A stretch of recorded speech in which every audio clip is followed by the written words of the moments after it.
رضی اللہ تعالیٰ عنہ کا عبادت کا مزاج ہمیشہ قائم رہا. حضرت عمر فاروق ساری رات اللہ کے حضور کھڑے رہے. حضرت عثمان غنی رضی اللہ تعالیٰ عنہ عشاء کی نماز پڑھ کے 2 رکعتوں کی نیت باندھتے تھے. 15 سپارے پہلی رکعت میں پڑھ دیتے اور 15 سپارے قرآن مجید کے دوسری رکعت میں پڑھ دیتے.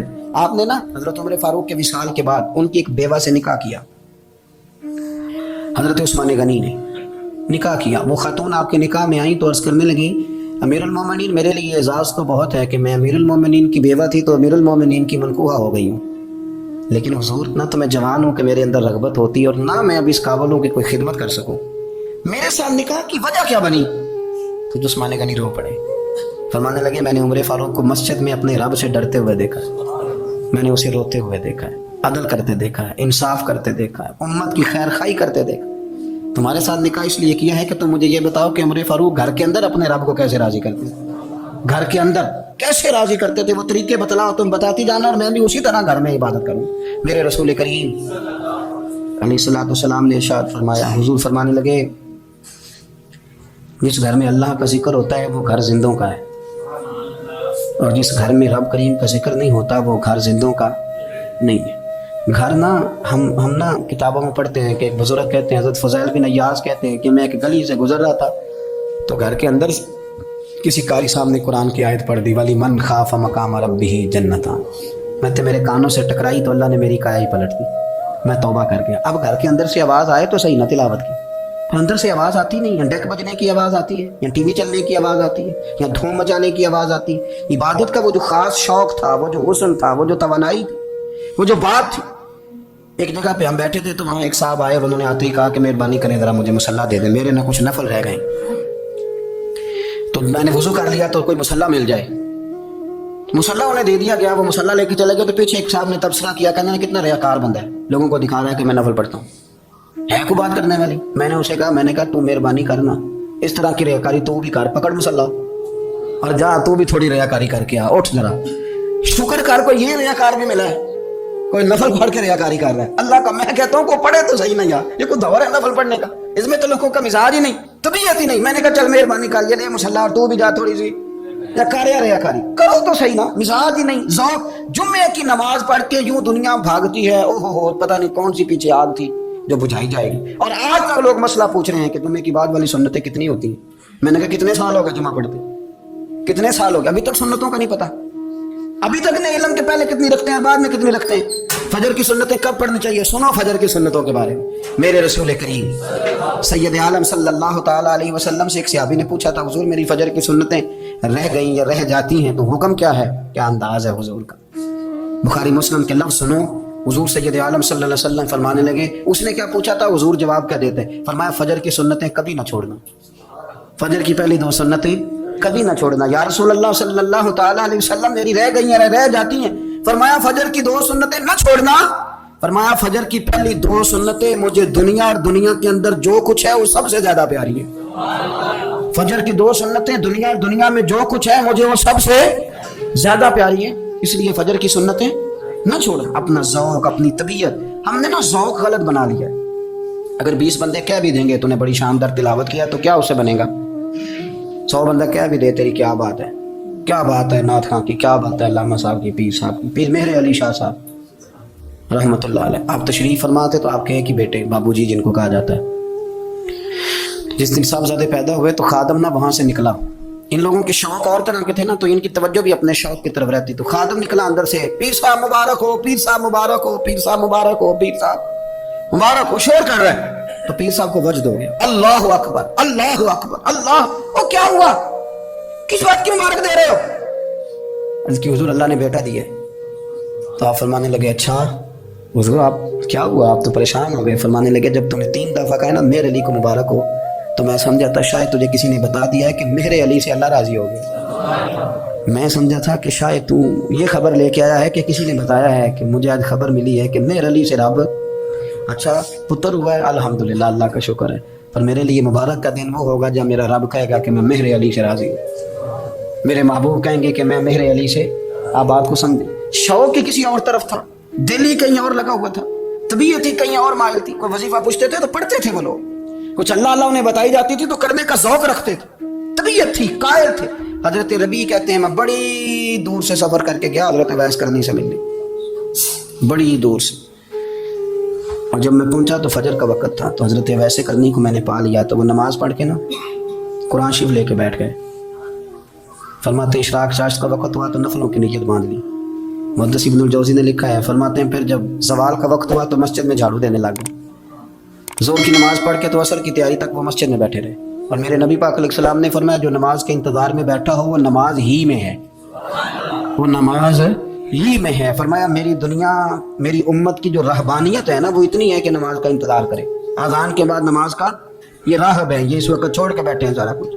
فرماتے ہیں عصر تک انہوں نے اللہ اللہ کی، پھر مغرب تک کی، عشاء کی نماز ہوئی تو نماز پڑھی تو وہ تھک گئے، اب مجھے وہ فارغ ہو مصلی چھوڑے تو میں ملاقات کروں نا، یہ آپ حیران نہ ہو کہ اتنی دیر بندہ کیسے اللہ اللہ کر، ہم نے کی نہیں نا اس لیے ہم پریشان ہیں، جو عادی ہوتے ہیں وہ کر بھی لیتے ہیں، وہ یہ کام میری بات کو سمجھ آ رہی ہے؟ جب جاتے ہو کسی دفتر میں تو 8 گھنٹے کھڑے رہ لیتے ہو نا، مجبوری ہوتی ہے تو کھڑے رہا جا سکتا ہے۔ پاسپورٹ کے دفتر بولیے، امیگریشن کی لائنوں میں، اور میں نے تو ایمبیسیوں میں بندے 12 گھنٹے پہلے جا کے کھڑے دیکھے، رہ لیتے ہیں کھڑے، تو اگر ان کاموں کے لیے رہا جاتا ہے تو اللہ رسول کے لیے بھی کھڑے رہا جا سکتا ہے۔ تو فرمانے لگے کہ جب عشاء کی نماز کے بعد آخر انسان سے تھک گئے، نیند کا غلبہ ہوا تو تھوڑی ایسے آنکھ بند ہوئی تو کھولی تو رونے لگے، حضرت ویسے کرنی رو کے کہنے لگے مالک مجھے غافل تو نہ کر، ابھی میں نے کیا بھی کچھ نہیں، دن ختم ہو گیا، کوئی نفل نہیں، کوئی اللہ اللہ نہیں، اللہ مجھے غافل نہ کر، میری مدد فرما۔ فرماتے ہیں جب وہ روئے تو میرے ساتھ جو شخص تھا میں نے کہا اٹھو چلیں، کہنے لگا حضور ملنا نہیں، فرمایا جو میں لینے آیا تھا وہ مجھے مل گیا، جو میں ان سے سیکھنے آیا تھا وہ مجھے نصیب ہو گیا، اب اور میں نے کیا لینا، ختم ہو گئی، اٹھو چلیں۔ اللہ کے بندوں نے حضرت ربیعہ بن کعب اسلمی رضی اللہ تعالیٰ عنہ فرماتے ہیں، کہتے ہیں جب بنو قریظہ اور بنو نذیر یہودیوں کے ساتھ حضور علیہ السلام نے جنگ کا اعلان فرمایا تو وہ دشمن ہو گئے، ہمیں خطرہ تھا کہ وہ رات کو کہیں محبوب کو تکلیف نہ دیں، تو کچھ لوگ نا تلواریں لے کے نبی پاک کے دروازے پہ پہرے داری کرتے تھے، گن مین رکھنا حرام نہیں، اگر کسی کو واقعی خطرہ ہو تو اس کے لیے سنت بھی ہے۔ حضرت علی المرتضیٰ تلوار لے کے حضور کے گھر کا پہرا دیتے تھے۔ حضرت ربیعہ بن کعب اسلمی رضی اللہ تعالیٰ عنہ فرماتے ہیں کہ رات میری ڈیوٹی تھی کہ میں حضور کے گھر کا پہرا دوں گا، تو فرماتے ہیں میں باہر سن رہا تھا، ساری رات ہی میرے نبی پاک نے اللہ کی تسبیح پڑھی، ساری رات، کبھی تسبیح، کبھی تحلیل، کبھی تحمید، کبھی تکبیر، ساری رات۔ فرماتے ہیں ساری رات حضور پڑھتے رہے اور ساری رات ہی میں سنتا رہا، مجھے اونگ آ گئی، میری آنکھ لگ گئی، حضور ابھی پڑھ رہے، میں تھک کے سو گیا، اور فرماتے ہیں جب میری آنکھ دوبارہ سے کھلی تو میرے کانوں میں پھر کوئی چیز گونجی تو میں نے کان لگایا تو میرے حبیب ابھی بھی اللہ کو یاد کر رہے، ساری رات حضور رب کی عبادت کرتے، اسی لیے تو کہا یا ایھا المزمل قم اللیل الا قلیلا، حبیب ساری رات تو نہ جاگا تھا، تھوڑا آرام بھی کر لیے گا۔ میرے بھائی اپنا مصلی، اپنی عبادات، اپنے وظائف، اللہ اللہ جو آپ نے کسی سے سیکھی ہے اس کو کبھی کمزور نہ ہونے دیں۔